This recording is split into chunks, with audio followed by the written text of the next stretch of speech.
Hey, hello, welcome to another 7-Minute Life video.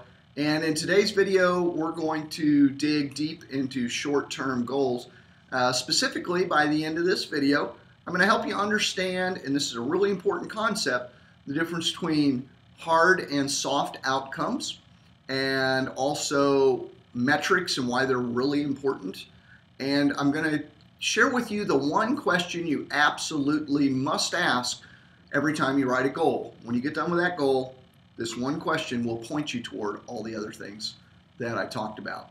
So now, if this is the first time you've watched me, this is actually part of a series of videos that I've referred to as the Over the Shoulder series, because I am walking people through some of the things that I did as I worked on one of my actual goals. This is kind of like productivity meets reality TV, if you will. And rather than talking about things theoretically, I'm sharing with you the steps and the things I did as I worked toward one of my first quarter goals, which was to get 10,000 downloads of a book that I had written on Amazon.com, a Kindle book. So now, this episode was actually driven by the fact that I didn't reach my goal. That happens sometimes. But I had an interesting epiphany, for lack of a better word, or a learning moment in that, and that was I realized that sometimes we fail to reach our goal, but we accomplish the outcomes we had in mind.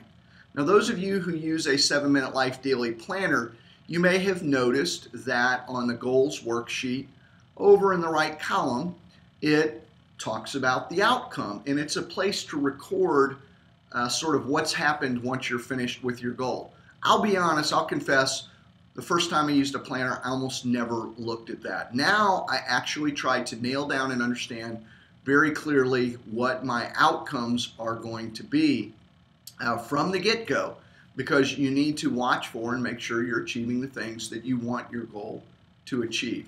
So let's, to dig into this and make it more concrete, let's look at what some of my outcomes were that came out of me failing to get my goal and what the metrics were. Before I do that, I'll explain a couple quick terms. I said there are hard outcomes and there are soft outcomes. Hard outcomes are the outcomes that are very measurable. You can put a number to them. They're objective. For example, if one of your goals was to exercise regularly and get in better health, we would make it much more specific if that were a real goal. But let's say you're working toward that end. Some measurable metrics would be how your weight changed, how your measurements changed, is your heart rate lower. Those are objective data that you can collect about your goal and know whether you're moving forward or not. Now, soft outcomes are those outcomes that they're not measurable, but they're every bit as real. For example, on my book, some of the soft outcomes are things like greater confidence as an author. I feel much better about myself and about writing now that I've completed and successfully authored a book on Amazon.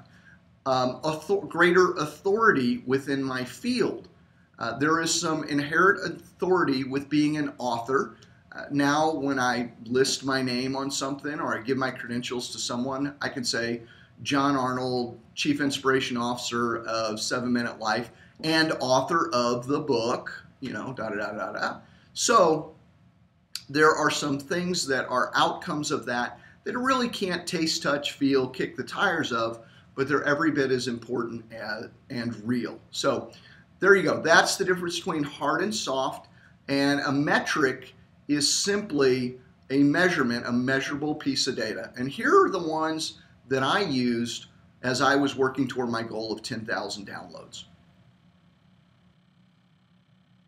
Okay, here we are. This was kind of part of my dashboard for my campaign of trying to get 10,000 downloads. And this is a spreadsheet I created on Google Documents called Campaign Metrics. As you can see, I had a 5-day campaign. Over here in the left column, I list what day we are in the campaign for the metrics I was tracking. And you'll see 5 metrics that I was watching as the campaign unfolded. First was how many reviews I had on my book. the rank for my book in Amazon free books, the number of subscribers to my mailing list, because my book was functioning as a part of the goal of my book was to use it to grow my list of subscribers. The traffic on my blog, I wanted to increase it. And I wanted to rank well for keywords on Amazon. In particular, I wanted to rank well for the keyword prayer, and then there's some other terms I identified later in the campaign I'll show you in a moment. And then last but not least, actually, what appeared on the surface to be the most important metric was the number of downloads that were happening each day. So for example, on the first day I had about 1,000 downloads, and these are the specifics from Amazon in different countries for those downloads. Now, I fell way short of getting 10,000. I actually wound up with only 3,560 downloads. I say only, that's a pretty substantial figure, but it's not what I expected, and frankly, I was really surprised by that. I had done another book launch with a very similar campaign where I had about 6,000 downloads. I knew more going into this campaign and added some strategies that I didn't in the first. So I was really surprised when I got nearly half of what I did the first time. And I'm going to have to step back and really look closely at what I did and try to find why that happened. So let's back up though. Even though I didn't reach my goal of 10,000 downloads, these other outcomes, I achieved really great results in them.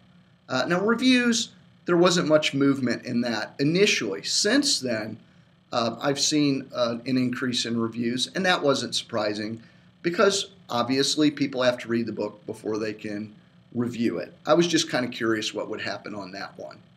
Now, these other areas though, I went on my subscribers.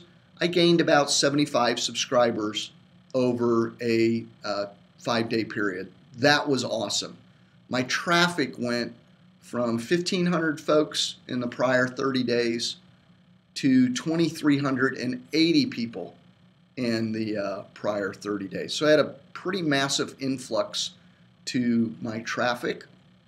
And I went from, for example, on the keyword prayer, I couldn't even find my book on the first 12 pages of Amazon, but you'll notice my rank kept going higher and higher and higher until by the end of the 5 days, I was ranking number 1 if you searched on prayer instruction, number 8 for prayer, and number 20 for pray, and number 29 for prayer.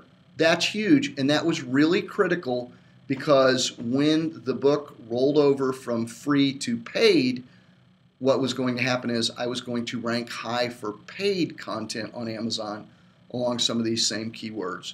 And you can see that happen down here. I was number 10 out of almost 3,000 books for the word prayer, number 13 out of over 6,000 for Christian living, number 22 out of over 8,000 on Christianity, number 27 out of 12,000, and actually number 41 in the entire Kindle store out of 14,000 books that were showing up in those categories. So, or under those keywords. And then similarly, I was ranking really high for categories on Amazon. So while I did not reach my goal, in fact, I was only about 1/3 of what I hoped for and anticipated as my goal. Wow, I knocked the ball out of the park on my other outcomes. So was this a successful goal? On the surface, somebody would look at it and go, no, you failed miserably. The reality though, this was an awesome, awesome accomplishment, and I feel really good about it. And I wouldn't have felt that way if I hadn't taken time to be clear on what my outcomes were and what the metrics were that I was going to use to track those outcomes. So let's go ahead. Okay, I hope those examples helped you understand clearly what a metric is and why they're important, how metrics help you see and know whether you're accomplishing your goal or not. Metrics also give you something you can celebrate. Celebration is so important when you complete a short-term goal. It solidifies your confidence and empowers you to do better on your next goal. I did tell you at the beginning of this video that there is one question you can ask that will help you quickly understand what your outcomes are. And this question came home to me this last week. It's what drove me partially to do this video. And that is, we as the 7-Minute Life team, once a month, we get together, have team meeting, and we hash out our goals for the next month. And we've just been through a really intense brainstorming session. We prioritized the goals that we came up with. Everybody, I think, was feeling really good about the goals. And then one of our team members, Sohan, who's awesome at short-term goal setting, he asked this question. He says, I want to hear from each of you team members, if we accomplish these goals, what difference would it make? Would it make a difference? And there was kind of a long pause on the phone as we considered that. Because that is the question, isn't it, really? You know, because if you set short-term goals and you can't clearly answer what kind of difference it's going to make in your life, then it might not be a goal you should be dumping your time into. You want to be clear on the outcome it's going to produce in your life. The clearer, the better. So for every goal that you set, I want to encourage you to ask yourself, what's the difference this would make in my life? How would my relationships be better? How would my business be better? How would I be more organized? How would my life be simplified? You know, try to get as concrete about that answer as you can. Those are going to be your outcomes, and whatever data you can put to that, those are going to be your metrics for tracking it. How simple is that? One easy question to ask yourself. What difference would it make? So there you go. I hope you've really enjoyed this video and that you'll join me in another one. If you want to see more of these, either go to our YouTube channel, just Google 7minutelife.com on YouTube, you'll find it. Or go over to our website at the7minutelife.com. We have a blog there, and that's where the action happens. That's where every week we're writing posts, we're putting up videos like this of concrete, actionable time management strategies. We all need those, right? So, if you did enjoy the video and you got something out of it, please take a moment, share it with a friend, like it on Facebook. You know those things you can do. We would love to hear from you as well in comments below. Now, just one last thing. If you haven't been over to our website, I would encourage you to go there, because we have this report. It's a free report called the 3 Top Time Management Mistakes People Make and How to Fix Them. This is an awesome little report. It's a quick read, and what we do in that report is we help you understand why a mindset of if only I could get more things done, or if only I had more time, that those mindsets actually trap you in being busier. They don't help you out. But there is a way to get out of that, and we share that in that free report. Got a step-by-step 7-day process at the end of it that will walk you out of that trap and into being more productive. So again, I'm John Arnold. I loved having this time with you, and I look forward to seeing you in another video.